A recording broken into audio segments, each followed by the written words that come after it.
returning now to one of our main stories this hour on Al Jazeera and that coup that appears to be underway in Lesotho in southern Africa. It's believed the military there has seized control of the police headquarters, jammed phones and stopped radio broadcasts. Well, joining us right now on the line is Thabane, who's Lesotho's Prime Minister.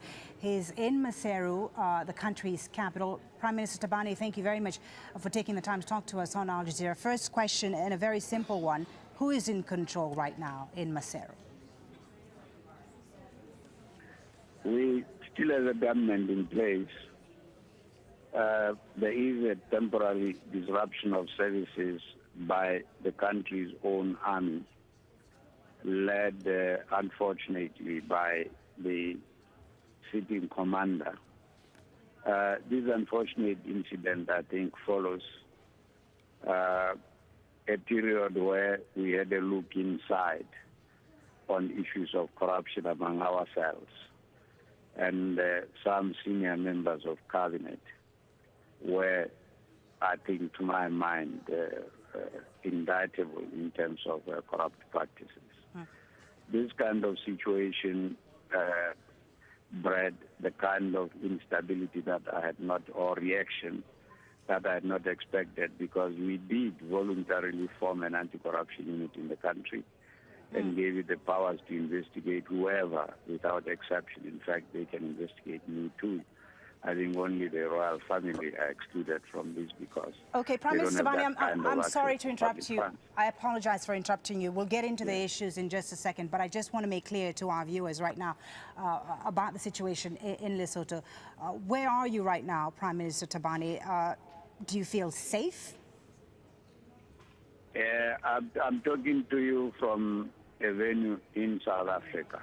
Okay, so you've left Lesotho. I left yesterday late, and this morning the army commander and the cohorts following him were all over the State House looking for me. What they were going to do, I do not know.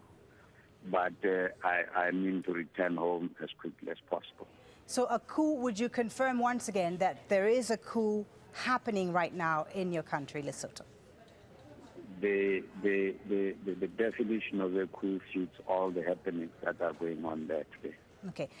What led to this situation, Prime Minister Thabane? Because you were part of a coalition. The coalition that you were part of has accused you of not respecting what you set out to do, and that this is the reason that this situation is happening today, that you didn't respect your engagements. What do you respond to that? Those accusations are unfortunate. We just had a very serious engagement with the Commonwealth in terms of mapping the way forward on the basic principles that would inform a coalition government. And we used New Zealand as our venue because it has the culture of coalition government. It's hardly a month. And my deputy, the Deputy Prime Minister, led a big delegation there of parliamentarians and ministers, but particularly of ministers, to look at how the New Zealanders go about their business. And we are in the process of implementing these very important measures. But I think the problem is not about coalition. The problem is about this. The problem is about my insistence that we weed out corruption among ourselves. And I think that if I did not fulfill that function, then I would have to lose my job. So if the problem is about corruption, you say, well, why did you suspend the parliament? Why refuse to reopen the parliament as the Deputy Prime Minister has been asking for? The parliament was not suspended by me. It was suspended in agreement with the coalition government.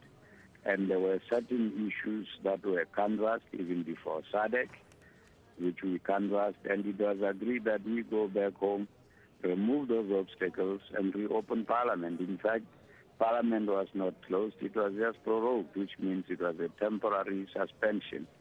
Just 2 days ago, I was personally in talks with the Speaker, saying to him, can you now make a road map that leads us to the reopening of Parliament, and he is busy with that.